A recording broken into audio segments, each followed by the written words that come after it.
VCDC অকল বড়োলেণ্ডত নাই, 10টা কাউন্সিলত VCDC আছে আৰু VCDC স্ক্ৰেপটো ইয়াত নহয়, এইটো কেন্দ্ৰতে হ'ব।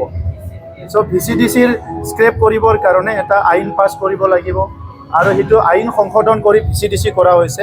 গতিকে এই কথাবিলাক যে আজি ইলেকশ্যন আহিছে, কথাবিলাক ওলাইছে, অনাগত দিনত ইয়াৰ কাৰণে কিছুমান সিদ্ধান্ত হ'ব। 125th এমেণ্ডমেণ্ট হোৱাৰ লগে লগে VCDCটো ইলেকশ্যন হ'ব।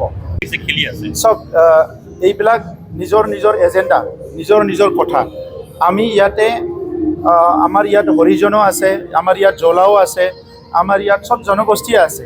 চ' সেই জনগোষ্ঠীবিলাক আমি চবকো নিজৰ দাদা ভাই বুলি ভাবোঁ।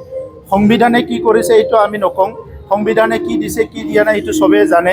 কিন্তু মানুহ হিচাপে বড়োলেণ্ডত যোনে বসবাস কৰে, আদিবাসী হওক, ইয়াত মানে মদাহী আছে, হাজং আছে, গাৰো আছে, ইয়াত ৰাভা আছে, ইয়াত বেংগলী আছে, মাইনৰিটি মুছলমানসকল আছে, চবকো আমি নিজৰ দাদা ভাই বুলি ভাবোঁ আৰু তেনেকৈ আমি সকলোকে ট্ৰিটমেণ্ট কৰোঁ, সন্মান কৰোঁ, মৰম কৰোঁ আৰু তেনেকৈ আগবাঢ়ি যাব বিচাৰোঁ।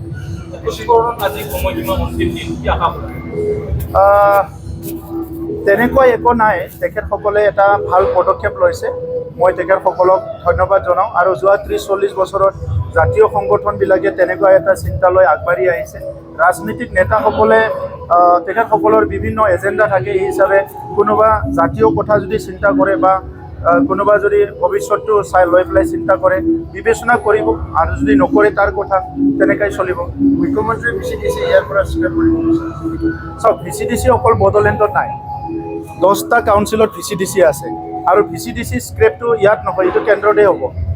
চ' VCDCৰ স্ক্ৰেপ কৰিবৰ কাৰণে এটা আইন পাছ কৰিব লাগিব আৰু সেইটো আইন সংশোধন কৰি VCDC কৰা হৈছে।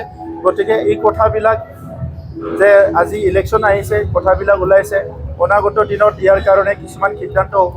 125th এমেণ্ডমেণ্ট হোৱাৰ লগে লগে VCDCটো ইলেকশ্যন হ'ব।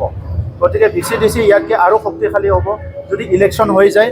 আৰু ইয়াৰ কাৰণে 125th এমেণ্ডমেণ্টটো আমি বিচাৰি আছোঁ, মানে সেইটো যাতে ভালকৈ আগুৱাই লৈ যায়, গ্ৰাছৰুট লেভেলৰ উন্নয়নটো আৰু ক্ষিপ্ৰতাৰে আগুৱাই লৈ যাব পাৰে।